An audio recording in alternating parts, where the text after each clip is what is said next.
AKBP Basuki jadi saksi kunci dalam kasus tewasnya Dwinanda Lincia Levi, dosen muda Universitas 17 Agustus, Untag, yang ditemukan di kamar hotel.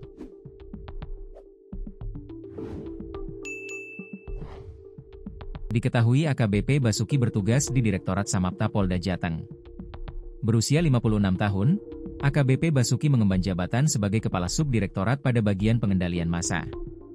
Melansir dari tribunjateng.com, Rabu, 19 November 2025, AKBP Basuki mengaku sedang mendampingi Levi karena kondisinya yang disebut menurun sejak sehari sebelumnya, Minggu, 16 November 2025. Hal itu membuat dirinya berada di dalam kamar 201 tersebut.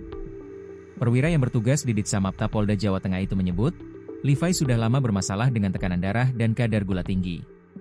Menurut dia, Levi sempat muntah-muntah pada Minggu, 16 November 2025, sore. Saya antar ke rumah sakit dulu. Terakhir saya lihat, dia masih pakai kaos biru kuning dan celana training, ujar Basuki kepada wartawan. Ia mengaku terkejut saat mendapati Levi tergeletak tanpa busana keesokan hari, dengan mengeluarkan darah dari hidung dan mulut. Basuki berdalih kondisi itu dipicu reaksi tubuh menjelang kematian. Ia menyatakan tidak ada hubungan asmara, dan mengaku mengenal Levi hanya karena rasa simpati sejak orang tua Levi meninggal dunia. Bahkan, Basuki mengatakan sempat membiayai proses wisuda Dr. Levi. Saya sudah tua. Tidak ada hubungan seperti yang orang pikirkan, ujarnya.